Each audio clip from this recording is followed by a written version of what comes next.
Welcome to the Great Detectives of Old Time Radio. From Boise, Idaho, this is your host, Adam Graham. If you have a comment, email it to me, box13@greatdetectives.net. Follow us on Twitter at Radio Detectives and become one of our friends on Facebook, facebook.com/Radio Detectives. Today's program is brought to you in part by the financial support of our listeners. You can support the show on a one-time basis at support.greatdetectives.net. You can send a donation with the Zelle app to box13@greatdetectives.net or become one of our ongoing Patreon supporters with a monthly donation at patreon.greatdetectives.net. Now it's time for today's episode of Rocky Jordan. The original air date, August the 14th of 1949, and this one is Cairo, Vendetta. Buy wisely. Buy for flavor. Buy Del Monte. Del Monte, the brand you trust for flavor in so many good foods. Time now for Rocky Jordan, brought to you today by Del Monte Tomato Products.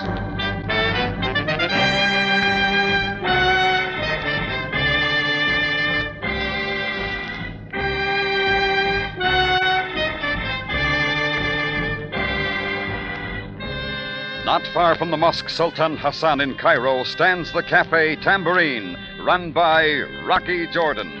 The Cafe Tambourine, crowded with forgotten men, alive with the babble of many languages. For this is Cairo, where modern adventure and intrigue unfold against the backdrop of antiquity. Del Monte Foods presents Rocky Jordan and this week's story, Cairo Vendetta.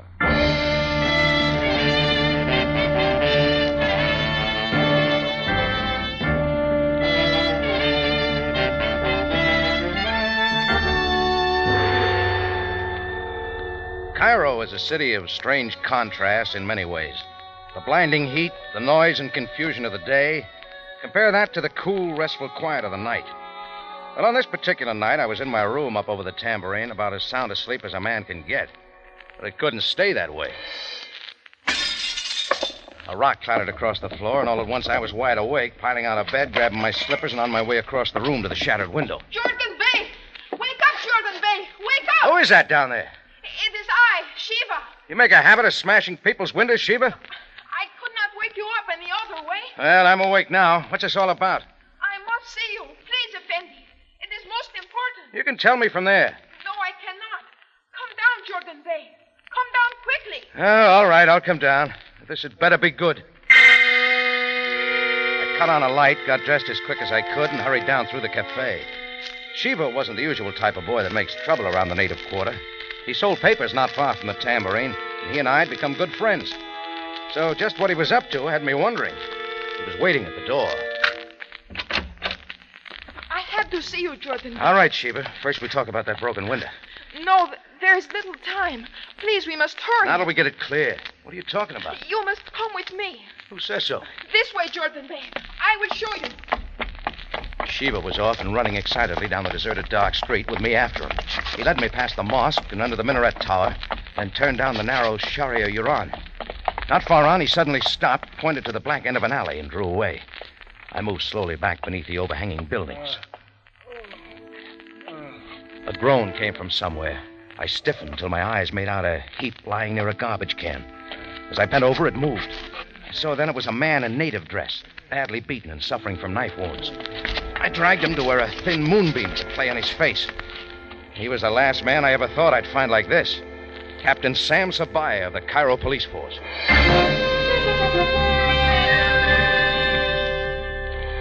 It was easier to get Sam back to the Tambourine than to look around for help. So Sheba gave me a hand, and a couple of minutes later, we were back at the cafe. And after forcing a hot cup of coffee down Sam's throat, I bathed his cuts and bruises and did what I could till he came out of it. Thank you. All right, Sam. Jordan. You're okay. Jordan, you have my gratitude. How is it now? All right. I can make it quite well. Oh, no. I'm right there. I'm going to buzz the hospital and get somebody over here. Jordan, that will not be necessary. Think again, Sam. You've been wounded. You will call no one. Do you understand? No one. Hey, look, you're not thinking straight. I am fully aware of what I am saying. Now forget this. Forget everything. What are you driving at? Listen, Sam, what's this all about? What happened to you? Jordan, you will keep out of this. It is none of your affair. Already you have seen too much. Sam, I'm just trying to help you. If you will help me, you will help me get up and permit me to go my way. All right. Have it your own way. Yes. Now, Jordan, please, think no more of this. Oh, sure, Sam. I'm just thinking of something you once told There me. is no time. An old saying of your people. He is your brother who shares your disaster. Yes, and I am reminded of a saying from the book of your people, Jordan. Yeah? Only the fool comes meddling. You sure make it clear enough. Jordan, for my sake and yours, keep out of this. Know nothing and say nothing to anyone.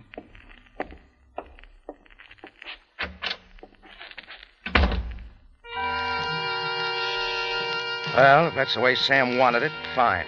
It was his affair, and he could keep it that way. I'm not the kind that goes sticking his nose in other people's business, especially around Cairo. But in spite of all that philosophy, I found myself asking the little newsboy questions. I sell the papers tonight in the British sector, Effendi. Why are you up this time of night? It is a long way to my home. I live only a few doors beyond where you found him. All right, tell me exactly what happened. I passed the captain walking down the dark street. I knew he was your friend, that he comes often to your cafe. Yeah, sure. Go on. It is very strange, Effendi. Just as I heard the cock crow, there were footsteps and I turned.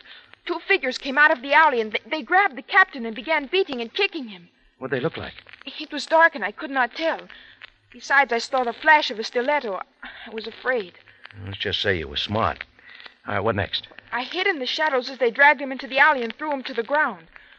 I did not know what else to do, so as soon as they were gone, I came for you. Sheila, you say you heard a cock crow? Yes, but I cannot understand.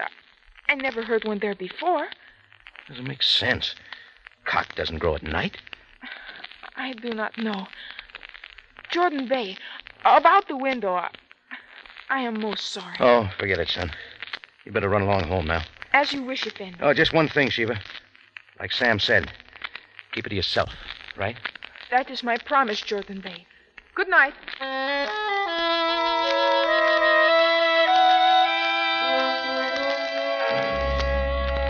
Getting Sabaya out of my mind wasn't easy.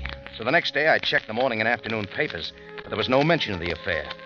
Even with the Moesian's call at sundown, I'd heard nothing from him. I knew he said to keep out of it, but I couldn't. So I put in a call for him at headquarters. For whom are you calling? Hello, Greco. Put Sabaya on, huh? Sabaya is not here. Who is this speaking? You know me, Greco. Rocky Jordan. So, state your business, Mr. Jordan. I said put Sabaya on. Where is he? That is not my concern. You better make it your concern before they have you pounding the Bulak beat again. Mr. Jordan, it might interest you to know that there has been a change in the police department. What are you talking about? Sam Sabaya has turned in his badge. He's what? Do I not make myself clear? Sabaya is no longer with the Cairo Police Department. But why? Why, Sergeant Greco? A correction, Mr. Jordan. It is now Captain Greco. Well, that did it. From where I stood, it added up to too much trouble.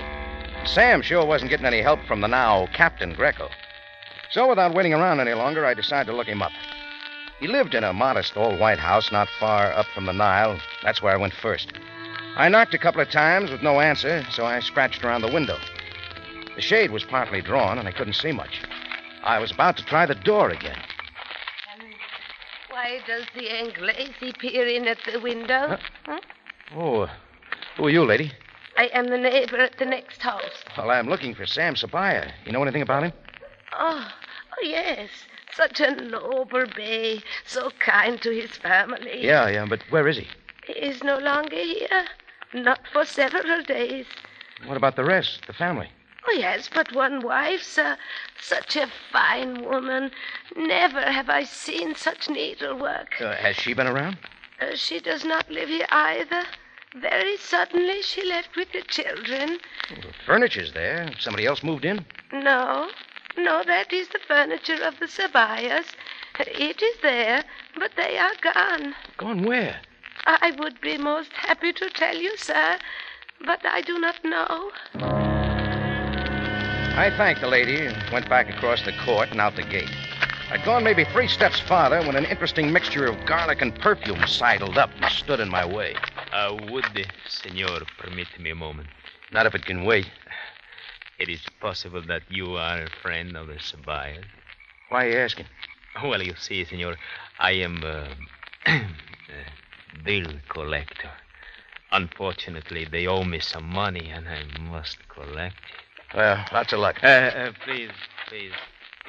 You do not like me, do you? Well, that is the fate of my profession. But one must earn money to live. Just what do you want? It is only that if you know of the Sabayas... And give it up, mister. I don't know a thing. Thank you. Thank you so kindly. He said he was a bill collector, but I knew better. They don't send Italians to collect from native Egyptians. Anyhow, he lacked all the earmarks. His fingers were manicured, he was in continental dress, and the reek of perfume about clinched the deal. So I figured maybe I ought to do a little tailing on the guy. That wasn't hard. He turned along the almost deserted Sharia El Minya, seeming to go nowhere. Then suddenly I knew somebody was behind me. But before I could make a move, the second guy had pressed me up against the wall. Careful, Senor Jordan, or the stiletto will be slipped gently into the nape of your neck. Where'd you pick up my name? It does not matter. What does? You were following my friend.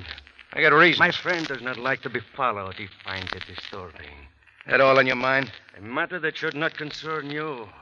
A man you should forget. Meaning who? Sabaya. Yeah? You asked too many questions about him. You and your friend, the ones who worked Sam over? Persist in your concerns, Senor Jordan, and the cock will crow again. What does that mean? You do not want to know. You will not like it. I don't like it already. Then I will leave you with one extra warning, Senor. This... Next time I will wear a shoe with a heel of metal. It breaks the toes. Arrivederci.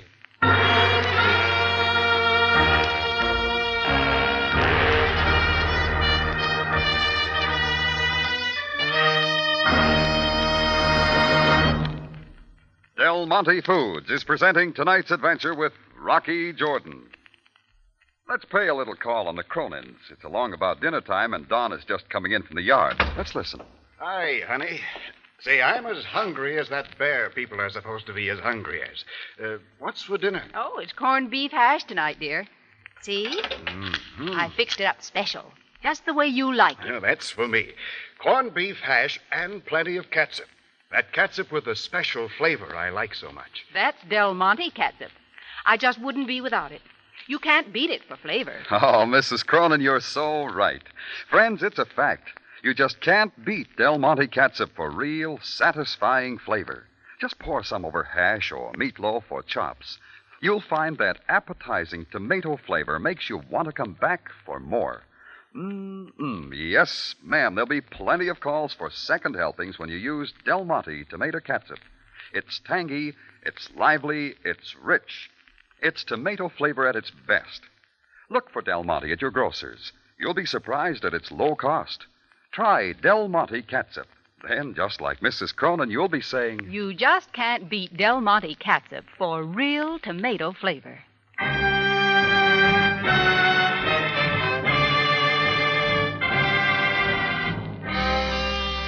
Now we return you to Cairo and tonight's adventure with Rocky Jordan, Cairo Vendetta.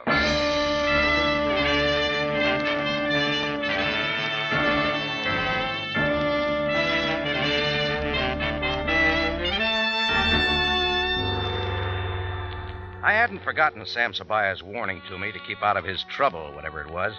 But when a couple of guys, one waving a stiletto, crossed my path with a similar warning, I decided to poke around some more. Sam had been wounded by a stiletto. The 2 guys I'd mixed with were Italians, so that sent me down to the Italian sector.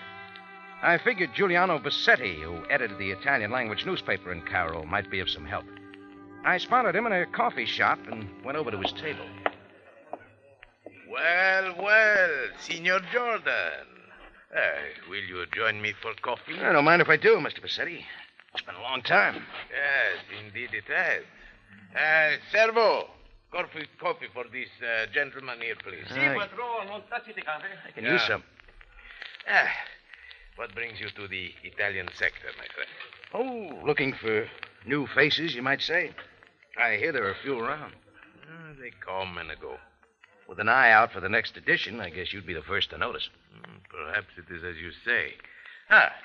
Here is your coffee, Signor Jordan. Nice. As it happens, there is a new element in our sector most recently. Where they come from? Most of them from the home country. Why certain of them come is hard to say. Sounds like there's been trouble. I wish I could deny it. Yes, there have been numerous incidents of violence in the sector, and deeply disturbing. Well, makes good news, doesn't it? True, but what is good for my paper is not always the best for my people. Any idea what's behind all this? Perhaps. The incidents seem to follow a pattern. Monday night, a man dies by the stiletto. Another Tuesday night in the same manner. Knifing, shootings, beatings, and always certain key figures in the community. You said you might have some idea what's behind it. I'm listening. The Camorra. Let's have that again. The Camorra. You never heard of it? No. A secret society once powerful in southern Italy that has since spread to Italian communities throughout the world. You have heard of the Mafia? Yeah. The Camorra is similar, but it was thought to have died out some years ago. Oh, sort of a rebirth, huh? Yes, I'm afraid so. They are an evil clan, always seeking to gain their objectives by violence. You know, Bassetti, I think I know someone who's tussling with them right now. His name? Not for publication. Oh, I understand. Mr. Jordan? I pity him, whoever he is.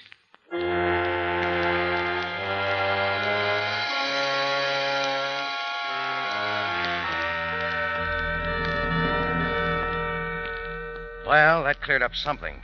I knew what was after Sam, anyway. Step number 2 was finding Sam and forcing my help upon him, whether he wanted it or not. I called Greco. He gave me nothing. I tried the police commissioner and a lot of Sam's relatives. Nobody knew a thing. And all the time that I was checking through Cairo to get a lead on Sam's whereabouts, what Shiva had told me about the cock that crowed at night rang through my mind. I couldn't fit it in, and I couldn't get that lead to Sam. Then I started thinking about Sam's wife and his family. He had covered up the big things real well, but how about some of the little items? That sent me on a new tack. I found out their laundry and called the manager and got him out of bed. Yes, hello. Hey, what kind of a laundry do you run, anyway? What? Who is this? Never mind who this is. I'm calling for Mrs. Sam Sabaya. You treat all your customers like that? I do not understand. Don't you realize she's got 4 kids, 2 of them babies? What do you think they're going to wear? But please, Now, where's that laundry she told you to send on out to Giza? Giza? Oh, now she said to send it to her cousin's country home in Mukatem. Okay, thanks. Wait, who is this? I wasn't to tell. Wait! Mukatem is a suburb high above the Nile to the south of Cairo.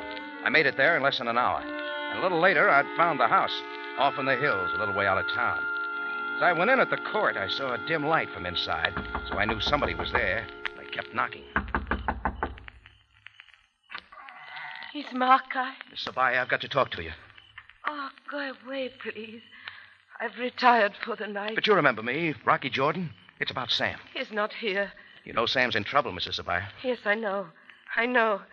You must not be here. My husband would not want it. I've got to help him, whether he wants it or not. You got to believe that. Very well. Come inside, Mr. Jordan. But only for a moment. The children here with you? They are here and safe. Now, what is the news of my husband? A couple of Italians are looking for him. That is what I feared. Where is he? I do not know. All I know is that he is alone. It is his wish, and his wife does not question. It's the Camorra, isn't it, Mrs. Sabaya? Then you know. It is the Camorra, yes. But even more than that. I'd like to hear more about it. I do not know if I should tell you. Look, Mrs. Sabaya, I can figure there's a lot more to this than shows. The Camorra alone is a police problem.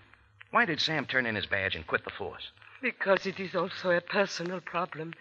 3 years ago, my husband sent to prison the Baron Silvera for some act of violence in Cairo. Who's Silvera? He was the leader of the Camorra for the Italian Somaliland. His capture at the time seemed to put an end to the movement.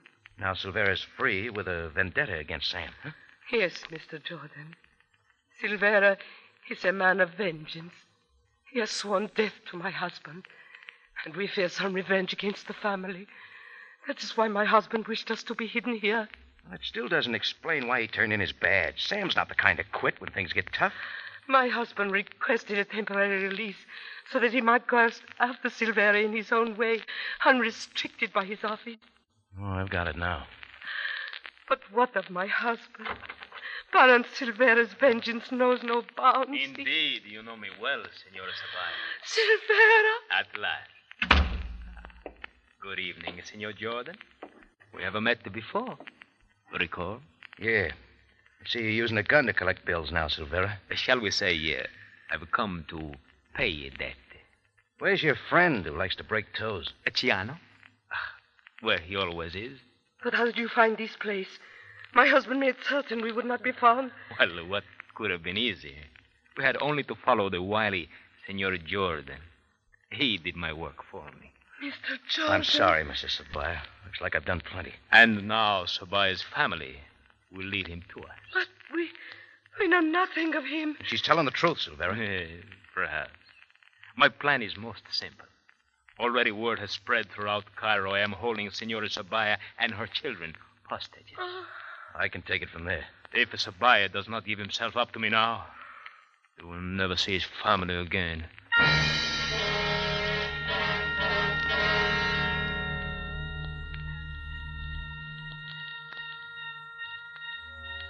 Well, he held us there in the room, and I had plenty of time to think about what I had done.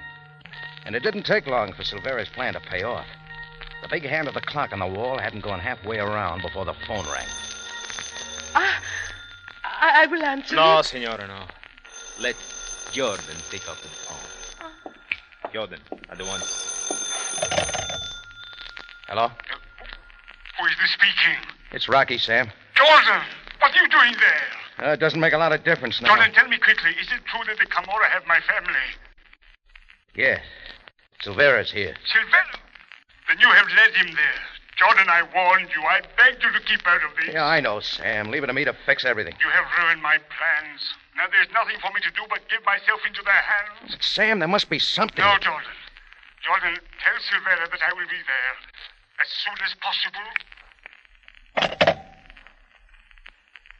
He'll be here. No. Oh, my poor husband. Let her and the children go, Silvera. Indeed not. She will wait here with us. What happens then? Sabaya comes to me. Then I will have my vengeance in a most interesting manner at a most interesting moment.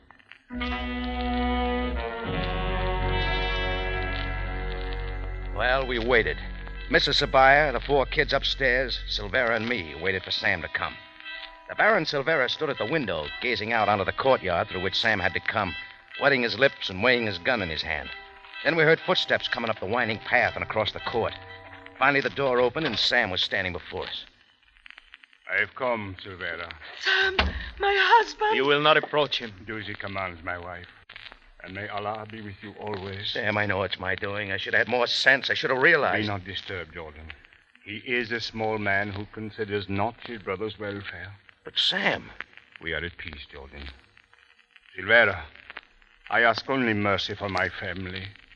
Do with me what you will. To do with you what I will is my exact intention. I've thought of nothing else these past few years. Last night I failed. Tonight I shall not. Sabaya, the time is late. Now come.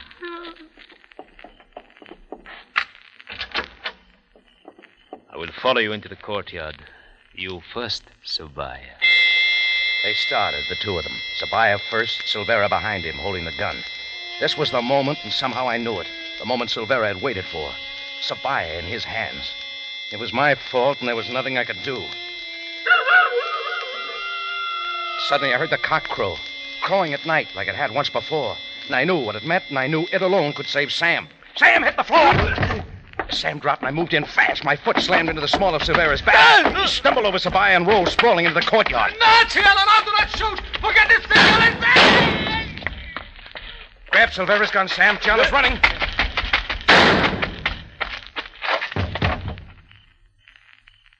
Sam's one clean shot dropped the fleeing Ciano in his tracks. And all at once, Sam and all his family was safe. Silvera and Ciano were dead.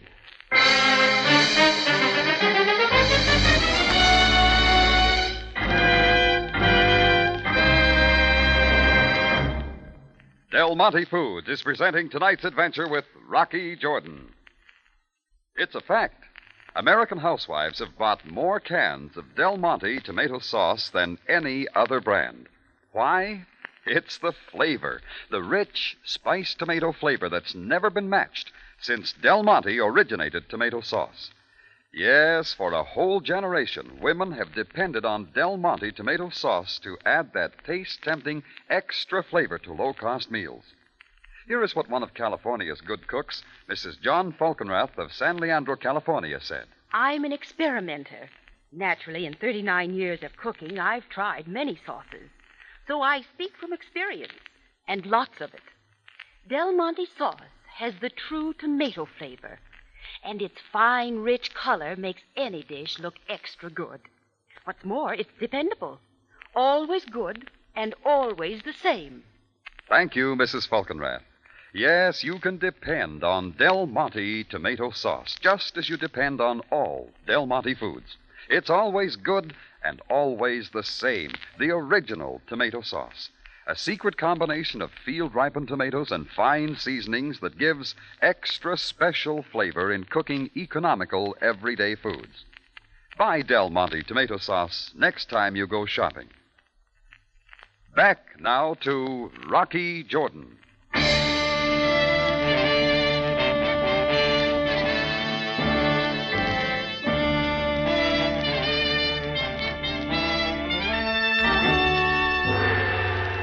Well, with the death of Silvera and Ciano, it looked like the rebirth of the Camorra was ended. So after the smoke had cleared away, Sam's first thoughts were for his wife and kids back in the house. Well, that was no place for me, so I left after making a date to join him later at headquarters. Finally, I was sitting across from him at his desk as he enjoyed a hot cup of coffee in his usual way. So, Jordan, I think we need worry about the Camorra. No more. Anyhow, not Silvera and his buddy. Your family all right, Sam? Oh, yes. They are well and already back in Cairo. They and I wish to express our gratitude.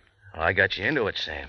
If you owe your life to anything, it's the crowing of the cock. And your ability to understand what it meant. Well, it wasn't hard to figure that Silvera wouldn't dirty his pretty fingernails with murder. He'd have his friend planted outside to do the work. And the crowing of the cock is the Camorra signal for the kill.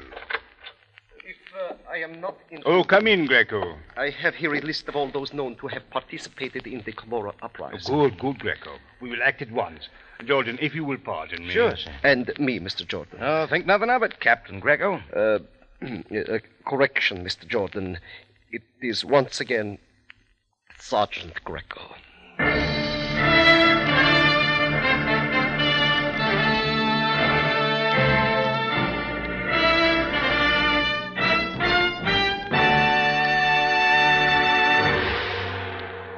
For the finest in tomato flavor, enjoy the whole family of Del Monte tomato products. Del Monte catsup and chili sauce. Del Monte tomato sauce and canned tomatoes. And Del Monte tomato juice. Remember, buy wisely.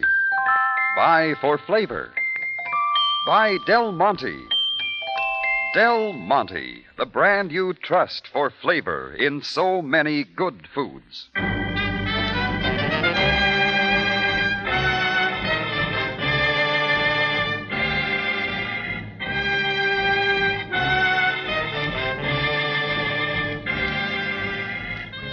Rocky Jordan, written by Gomer Cool and Larry Roman, stars Jack Moyles in the title role and is directed and produced by Cliff Howell, with original music composed and conducted by Richard Arant.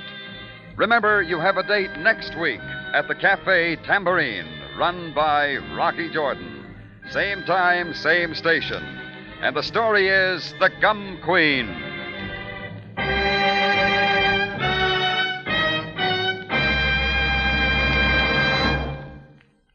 Looking for a cool, luscious dessert? Serve your family tempting Del Monte crushed pineapple heaped on your favorite ice cream or sherbet. Oh, there's flavor. Flavor that's really super delicious. Del Monte crushed pineapple, the brand that puts flavor first. Larry Thor speaking. Rocky Jordan is presented over CBS, the Columbia Broadcasting System.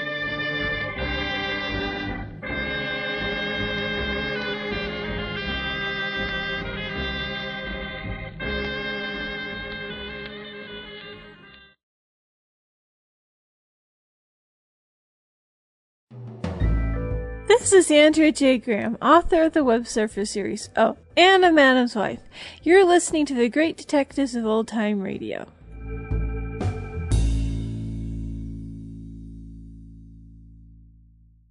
Welcome back. Well, another outstanding episode. I love the whole setup. You know, it really raises a lot of questions and certainly a lot of stakes for Sam Sabaya, and just a different side of the character. And we even get to meet Mrs. Sabaya. And this story just had some great turns along the way, and I really enjoyed it. We turn now to listener comments and feedback. And John raises a question regarding my comments in episode 2675, The Race. He says, Adam, in your comments on this episode, you refer to Sergeant Greco as being the worst policeman in all of old-time radio. I was wondering how you feel about Sergeant Otis from Richard Diamond versus Sergeant Greco. Otis seems like he could not police his way out of a paper bag, while Greco would probably end up setting the bag on fire. Looking forward to your thoughts. Well, thanks so much for the question, John. And it's an interesting one. Now, it's true that Sergeant Otis can be a bit dopey and get a bit confused. He also has managed to perform some police task, either at the request of Diamond or at the request of Lieutenant Levinson. I think particularly of the episode where Levinson was kidnapped, he managed to do pretty decently. I think that he's a below average policeman overall. Greco may be less or more competent than Otis.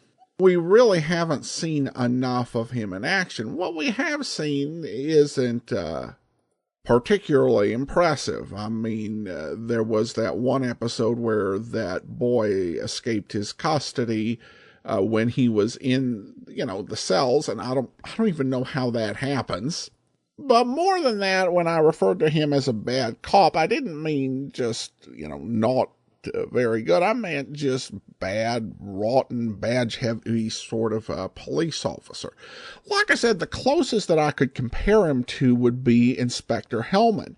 Except Hellman's, general thing went along with some competence in doing his job and some ability in a fight. Plus, there was some reasonableness at how he would give Novak a chance to clear his name before arresting him for the murder he didn't commit.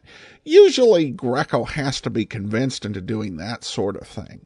So, I mean, Otis is below average, but I would rather have a police force full of Otises than one full of Greco any day of the week. Thanks so much for the question, John, and it was fun to think about. All right, well, that will do it for today. Join us tomorrow for Boston Blackie, and then we'll be back next Wednesday with another episode of Rocky Jordan. In the meantime, send your comments to box13@greatdetectives.net.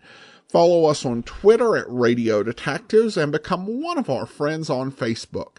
Facebook.com/Radio Detectives. From Boise, Idaho, this is your host, Adam Graham, signing off.